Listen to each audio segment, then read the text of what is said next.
அது ஒரு பெரிய பட்சிப்பு. சரி, இந்த சூழ்நிலையில் அங்கே ஒரு சகோதரன் வந்தான், அவருடைய கூட பிறந்த சகோதரன். எப்பா, இவனை கொன்று அந்த இரத்தப்பழியை நம்ம ஏற்க வேண்டாம், இந்த மீதியானியர்கள்லாம் வராங்க, இவங்ககிட்ட என்ன செஞ்சுருவோம், விற்று போட்டுருவோம் அப்படின்னு சொல்லி வித்தாச்சு. அது அடுத்த பட்சிப்பு.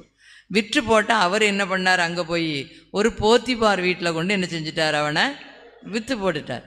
அவர் அங்கே என்ன பண்ணார், அந்த வீட்டுக்கே அவனை தான் எப்படி வச்சுருந்தாராம், அதிகாரியாக வச்சுருந்தார். அந்த இடத்துல இவர் என்ன செஞ்சார், அங்கே என்ன பட்சிப்பு வந்துச்சு, செய்யாத குற்றத்தை செய்தான்னு சொல்லி சிறைச்சாலையில் போடப்பட்டாங்க. அடுத்து இதுக்கு முன்னால் பார்த்தீங்கன்னா அவருடைய வஸ்திரம் உரியப்படுது, ட்ரெஸ்ஸை கிழிச்சு தூர எடுத்துட்டாங்க, அதில் கொண்டு விலங்குடைய ரத்தத்தை தோய்த்து கொண்டு அப்பாட்ட நாடகம் ட்ராமா போடுறாங்க, ஆக்ட் பண்ணுறாங்க. இப்படி இவருக்கு இவ்வளவு பட்சிப்பு வந்துச்சு. இதுதான் பட்சித்த வருஷங்களின் பலனை நான் திரும்ப உனக்கு என்ன செய்ய போகிறேன். இந்த பட்சிப்பு அவருக்கு தொடங்கின வருஷம் எத்தனாவது வருஷமா, 17வது வயது. இந்த பட்சிப்பு நிறைவேறி அவருக்கு ஆசீர்வாதம் வந்த வருஷம் எப்போமா, 30வது வயது. பாருங்கள், அது எங்கே இருக்குது, அதே ஆதியாகமத்தில் 41 அதிகாரம் 41வது அதிகாரத்தில் 40. யோசேப்பு எகிப்தின் ராஜாவாகிய பார்வோனுக்கு முன்பாக நிற்கும்போது எத்தனை வருஷம் இவருக்கு பட்சிப்பு நடந்திருக்கு. அப்போ கிட்டத்தட்ட 13 ஆண்டுகள் இவருக்கு பட்சிப்பு.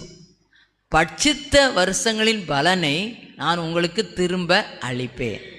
அப்போ எல்லாரும் இந்த இடத்துல வந்திருக்கவங்கெல்லாம் என்னென்ன காரியத்திலலாம், ஒவ்வொருவருக்கும் இந்த பட்சிப்பு ஒவ்வொரு வித்தியாசமாக இருக்கலாம். அத்தனை பட்சிக்கிற காரியத்தையும் ஆண்டவர் நீக்கி, அதெல்லாம் இழந்து போன பட்சிக்கிற காரியங்களெல்லாம் நீக்கி விடுதலையாகி திரும்ப நமக்கு என்ன செய்ய போகிறாரு. அல்லேலூயா, அல்லேலூயா. பணத்தை இழந்திருக்கலாம், சுகத்தை இழந்திருக்கலாம், சில இழப்புகள்னால இழந்திருக்கலாம், எதுவாக இருந்தாலும் பரவாயில்ல. பிஸ்னஸ்லையாக இருக்கலாம், வேலையிலையாக இருக்கலாம், குடும்பத்திலையாக இருக்கலாம், பிள்ளைகள்னால இருக்கலாம். என்னென்ன காரியத்திலலாம் பட்சிப்பு நமக்கு வந்துச்சோ, முதலாவது இவங்க சகோதரர் மூலமாக தான் பட்சிப்பு வந்துச்சு, தாய் தகப்பன் மூலமாக தான் பட்சிப்பு வந்துச்சு. அவங்க தான் இவனை கொல்லணும்னு சொல்லி தூக்கி குழியில் போட்டாங்க.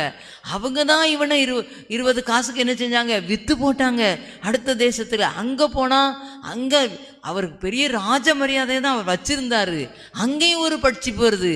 செய்யாத குற்றத்தை செய்தான்னு சொல்லி சாட்சி கையில் வஸ்திரத்தை வச்சவொன்னே அவர் அந்த கணவர் அவர் எஜமானி வேணா நம்பியிருப்பார். அந்த சாட்சிக்கு வஸ்திரம் கையில் இருந்தோன்னே அவர் என்ன செஞ்சிட்டாரு, ரொம்ப கோபம் வந்து தூக்கி கொண்டு ராஜாக்களின் மனுஷரை போடுற சிறைச்சாலையில் கொண்டு என்ன செஞ்சிட்டாரு, செய்யாத குற்றத்துக்கு சிறைச்சாலை. இவ்வளோ பட்சிப்பு வந்துச்சு. இந்த பட்சிப்பு